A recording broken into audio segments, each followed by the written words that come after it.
नमस्कार, मैं हूं विनय सिंह। आज हम बात करेंगे डाइजेस्टिव सिस्टम की, जिससे आईएएस और एसएससी रेलवे की परीक्षा में कई प्रश्न आते हैं। डाइजेस्टिव सिस्टम में आपसे पहले कुछ क्वेश्चन हम बता देते हैं, जैसे कि जॉन्डिस कैसे होता है, साथ ही साथ पैंक्रिया यानी कि अग्नाशय का काम क्या है, लीवर का काम क्या होता है, कौन कौन से सिलेब्री ग्लैंड्स हैं, सारी चीज़ों पर बात करेंगे। खाना कहाँ पर जा कर के आपका डाइजेस्ट होता है, इसमें बड़ी आंत और छोटी आंत यानी कि स्मॉल इंटेस्टाइन और लार्ज इंटेस्टाइन का क्या रोल होता है, खाना कितने देर में आपका पच जाता है, डाइजेस्ट हो जाता है, और जो खाना बच जाता है वो कैसे नुकसानदेह होता है। साथ ही साथ बताएंगे कि जो बीमारी होती है, मोटापा या हाइपर कोलेस्ट्रेलेमिया या हाइपर विटामिनोसिस, मतलब कौन कौन से पोषक तत्व अगर आपके शरीर में बढ़ जाएं उसके बाद में और दिक्कत हो जाएगी। साथ ही आपको बताएंगे कि किस किस खाने को खाने से उसमें कैलोरी की मात्रा ज़्यादा होती है और आप उसका प्रयोग कर सकते हैं। तो चलिए सबसे पहले शुरुआत करते हैं आपका कि जो हमारा डाइजेस्टिव सिस्टम होता है, आपको ये पता है कि खाना जो है वो एलिमेंट्री कैनल यानी कि आहार नाल से होकर के डाइजेस्टिव ग्लैंड तक जाता है। और इसमें जो सबसे इम्पोर्टेंट चीज़ होता है वहाँ से हम शुरू करेंगे सीधा, जहाँ से प्रश्न आते हैं एग्जाम में, और ये होता है स्टोमच यानी कि अमाशय। ग्रास नली जो है वो हमारा अमाशय से जुड़ी रहती है और उसकी बाईं ओर में यह स्थित होता है, मतलब उदर गुहा एक होता है जिसमें खाना जाकर के सबसे पहले जमा होता है, और फिर इसके बाद शुरुआत हो जाता है छोटी आंत से यानी कि स्मॉल इंटेस्टाइन से। और इसका लगभग आप समझेंगे तो अंग्रेजी का यू लेटर की तरह ये दिखता है। 25 सेंटीमीटर इसकी लेंथ होती है शरीर के अंदर वाले जो पार्ट हैं, और इसमें यहाँ पर खाना जो है ये मिलकर के धीरे धीरे पचना शुरू हो जाता है और फिर चला जाता है लार्ज इंटेस्टाइन में, जहाँ पर खाना पूरा पचने के बाद जो अवशिष्ट बचता है वो मलाशय की ओर चला जाता है, और यहाँ पर छोटी तथा बड़ी आंत के मिलने से एक मोटी नली विकसित होती है जिसको अंधनाल या कैक्सम कहते हैं। और इसके किनारे जो डाइजेस्टिव ग्लैंड है हमारा, उसमें लार ग्रंथि होती है, जो लीवर होता है और जो अग्नाशय होता है। ये तीन चीज़ों को समझना है।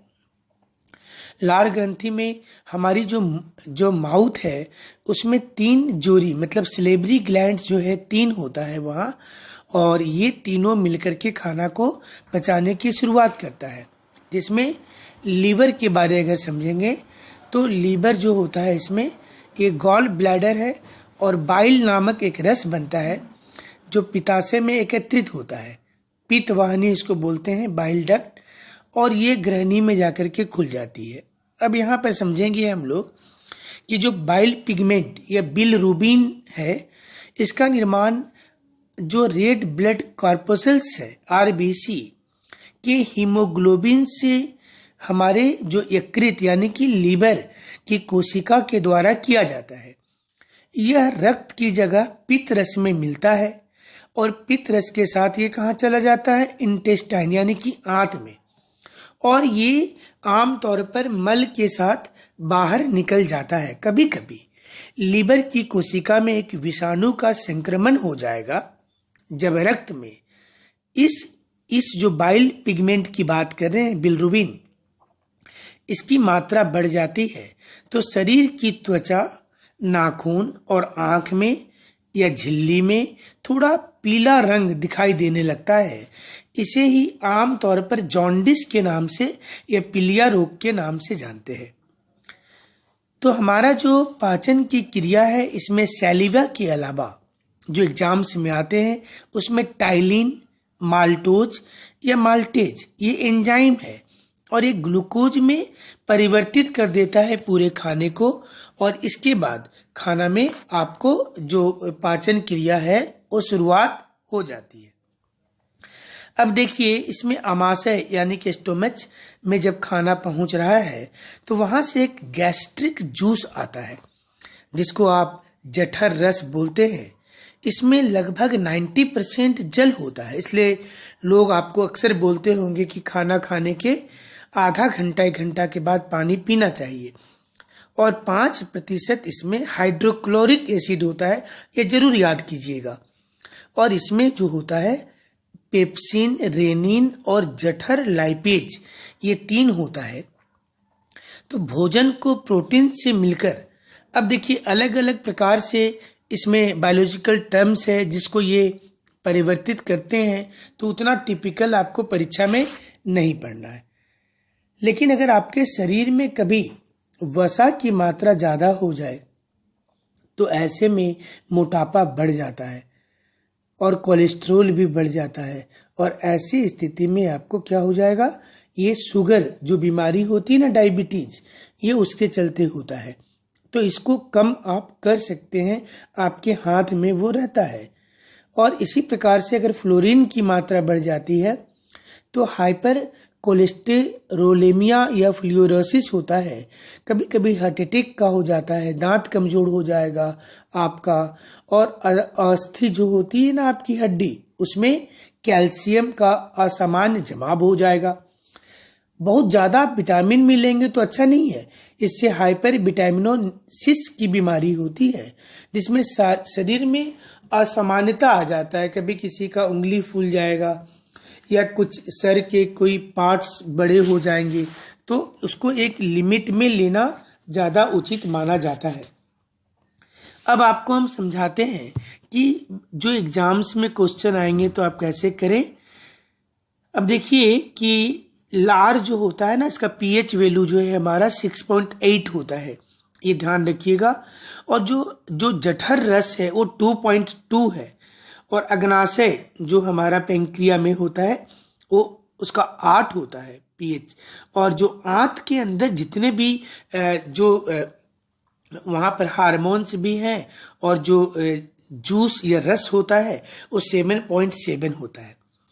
जब खाद्य पदार्थों की बात करें तो अगर आप जैसे ऊर्जा वाला खाना खाना चाहते हैं कि कैलोरी आपको ज़्यादा मिले एक बार में, तो सबसे बेहतर माना जाता है फिर घी को, जिसमें 900 कैलोरी होता है। इसलिए देखिएगा ज़्यादा जो लोग घी का सेवन करते हैं थोड़े उनके फैट बढ़ते जाते हैं और वो मोटे तुरंत हो जाते हैं।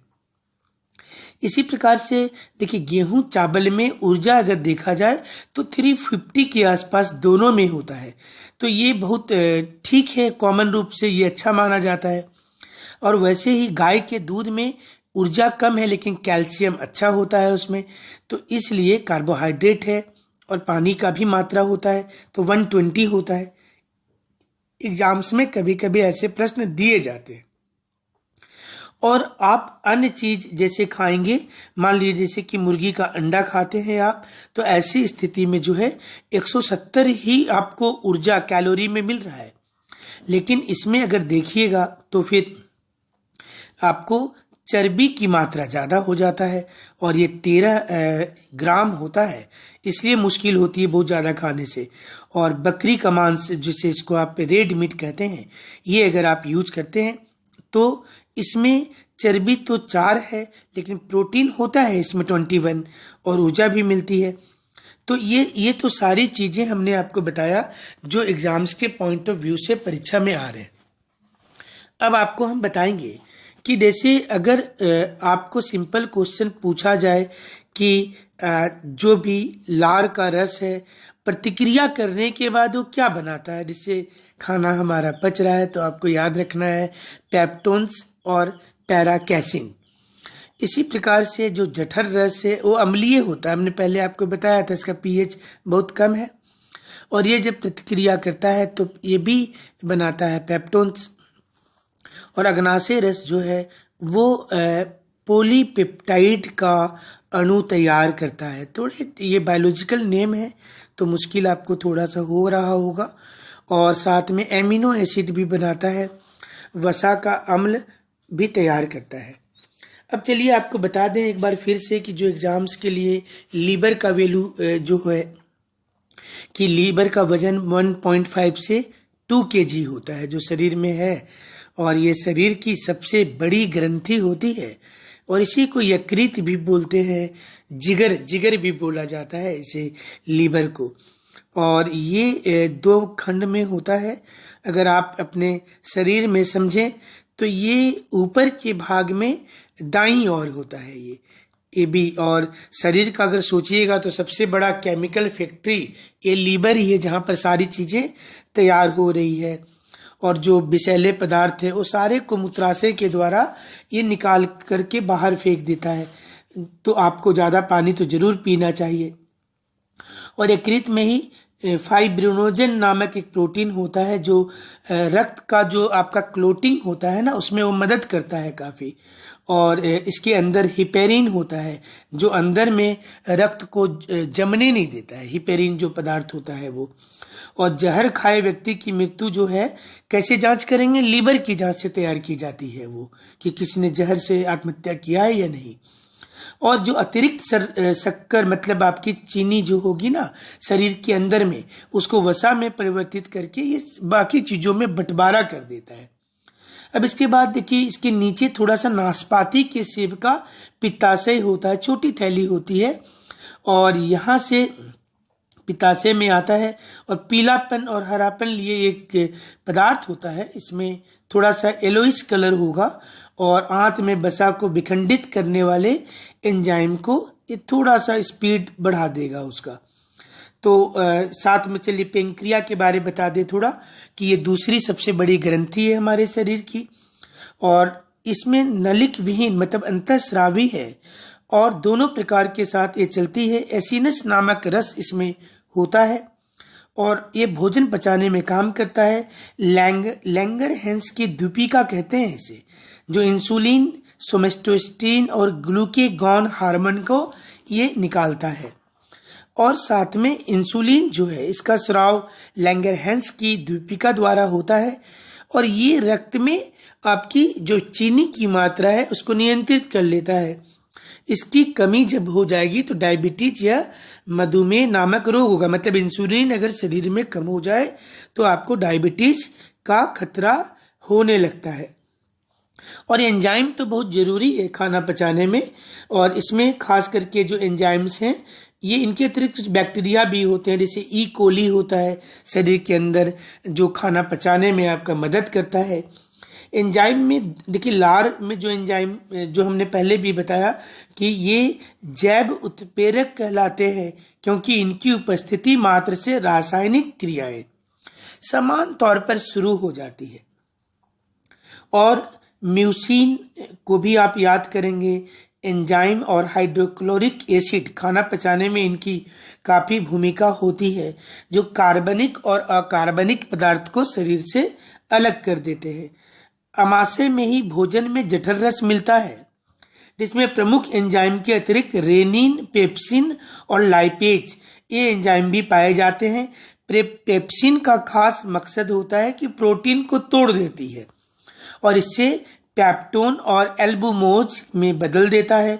रेनिन दूध में घुलनशील है, मतलब दूध जो आप पीते हैं ना उसमें रेनिन मिल जाएगा। प्रोटीन जो है वो कैल्शियम पैराकेसिनेट में बदलकर दूध को दही बना देता है, देखिए।